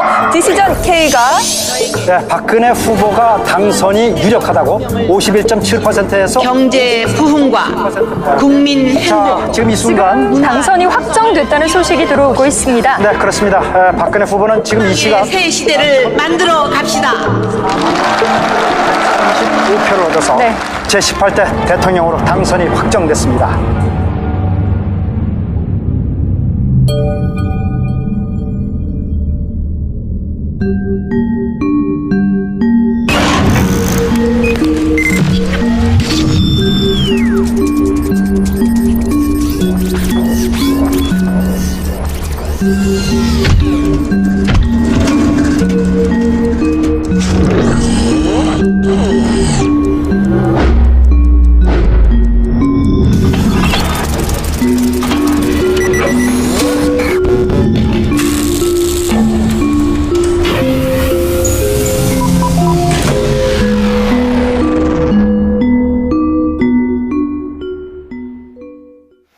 네, 박한영 선생님 1회1. 네, 저는 민족문제연구소 교육홍보실장으로 일하고 있는 박한용입니다. 예. 어느 역사적으로도 어느 선거나 특히 우리 그 나라 역사 선거에 보면 부정선거 시위가 끊어진 적이 거의 없었습니다. 그렇죠. 이승만, 박정. 당연히 사람이 하는 일은 시간이 걸립니다. 근데 공표와 방송 시간이 같은 케이스도 굉장히 많습니다. 더욱 극단적인 사례는 투표함이 도착하기 전에 개표기가 돌아간 것으로 추정되는 사례들. 이런 사례들을 다 합치면 13,500개 투표소 중에 대략 2,500개 정도의 사례들이 발견됩니다. 그러니까 16% 정도인데 달리 일반적인 논리로는 설명할 수 없다. 그거는 선관위 말대로 PC에 입력된 시간이 잘못됐을 수 있어요. 그런 일도 있을 수 있죠. 그런데 선관위에서 18대 대선 투표지 분류기 운영계획 유의사항 세 번째 항목을 보면 이 개표 상황표에 재허용 PC의 날짜, 시간이 인쇄되므로 휴대폰 등을 이용하여 반드시 현재 시각으로 설정해야 한다. 그런 규정이 나와요. 그런데 누군가의 실수라고 보기에는 정국적인 현상이고 규모가 크다.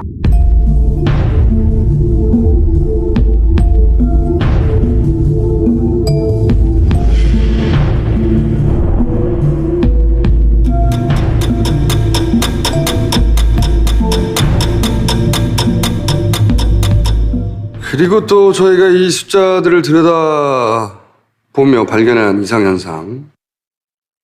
당시 박근혜 후보는 개표를 시작해서 개표가 완료될 때까지 단 한 번도 역전을 당하지 않았어요. 네, 지금 이 시각 이제 6시 35분이 막 지나고 있는데요. 네. 벌써 첫 개표 소식이 막 들어오고 있습니다. 네, 그렇습니다. 경북 안동. 네, 그리고 강원 횡성 쪽에서의 개표 소식이 나오는데요. 양 후보 간의 득표율 차이는 9.5%포인트입니다. 오후 8시 현재 득표율 주의 보셨습니다. 개표율은 7%. 네, 지금 이 시각 막 새로 들어온 소식이 있습니다. 8시 43분인데요. KBS 당선 예측 시스템이죠. 디시전 K가 네, 박근혜 후보가 당선이 유력하다고 51. 조금 전이죠. 9시 2분에 KBS의 당선 예측 시스템 디시전 K가 박근혜 후보의 당선.